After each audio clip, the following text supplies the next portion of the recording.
Welcome back, everyone, to the program. I'm your host, as always, Jeff, otherwise known as LitecoinLeader. Thank you for taking a few minutes out of your day. Really appreciate you take some time out of your day and share it with me to learn a little something. Hopefully you get some knowledge. And if you do, please like, share, subscribe, hit that notification bell, helps out the channel. So today I'm going to talk about Coinbase, the SEC, ETFs, and banks, and why all this is not necessarily a good thing. So let me share my screen a little bit and talk about a couple of stories, and then I'll start to explain what I mean. So let's see. First off, there we go. So here's the tweets. There's been lots of tweets lately about Deutsche Bank and how they are getting ready to custody for crypto. And this is a story from CoinDesk. I can open it up into another tab and we can see it. But it's these stories were popping all over. Here's Deutsche Bank to delve into crypto custody. Which means that they're going to hold your Bitcoin and probably other cryptocurrencies as well. But let's just keep it straight to Bitcoin and keep it easy here. So all over Twitter, the last few days, Deutsche Bank is going to keep crypto custody. I'm not even sure what language this particular tweet is in, but we'll move on from that. But also, these tweets are out there as well. And you get an idea of all the ETFs that are out there on the horizon and all these things that are applied for a Bitcoin ETF.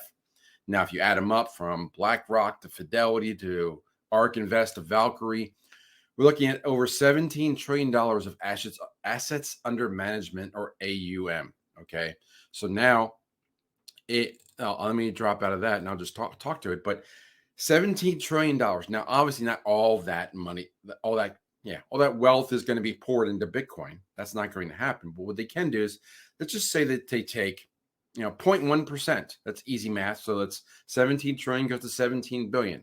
So if they take 1%, it's $170 billion that could be injected almost immediately into Bitcoin. It's probably going to be more than that.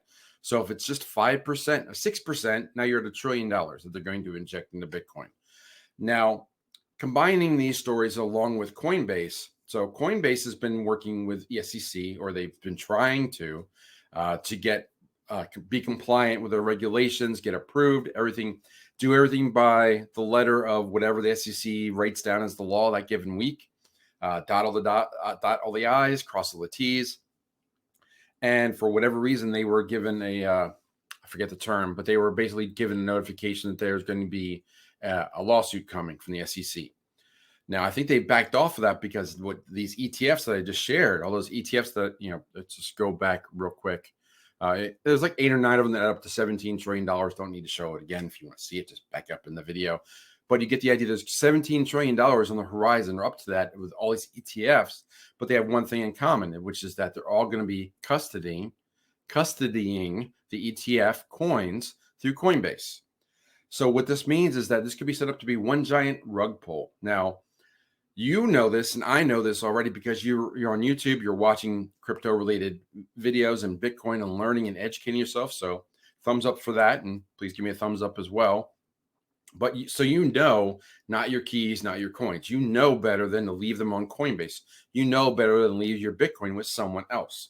Because if it's not on a wallet, like one of these, right, you don't have the Bitcoin. If you don't have Bitcoin in your hand, then you don't have Bitcoin. If you don't have Bitcoin in your seed words and your secret phase or your private key, whatever you do to keep your own self-custody of your wealth, if you're relying on a third party like a bank, we're right back where we were before what Bitcoin was even invented. Part of the reason it was invented was because we don't trust the banks. The banks do fractional lending. They lend out more than they own, or more that they have in their coffers. That's why there can be runs on banks that will shut them down, because they do fractional lending. They lend more than they actually have as far as assets on their books.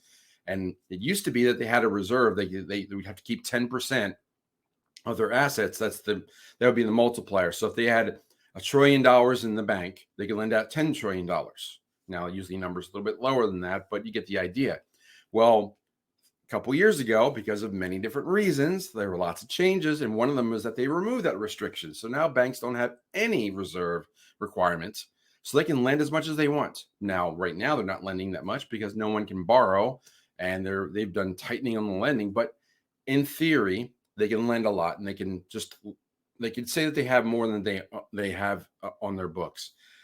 It's not a good scene. It's not a good idea because you're trusting your wealth with a third party. That's a risk you don't need to take on. That's why you do self-custody with a wallet. So think about this. You've got all these people that are going to be new to crypto, and they've kept their money with these ETF companies. And now they're going to be offered, hey, you want to put in a Bitcoin like you've been asking to? Yes, you can. But it's going to be kept on with Coinbase through the ETF, which means that if they have some kind of issue or malfunction or whatever, they can do a bail-in of these assets if the banks go under and take away all your Bitcoin. So all your wealth that you've been trying to accumulate for all these years, and you're finally allowed to get into Bitcoin, the new people will get a giant rug pull and they won't have any Bitcoin, but Coinbase will, and the ETF owners probably will too. So you guys know better than this. Avoid that situation. You don't want to be involved in an ETF that keeps your Bitcoin with a third party and you don't have access to it if anything were to break down in the system. Okay. That's part of the reason why Bitcoin was invented. You want to have control of your own wealth, and that appreciating asset can be kept under your control.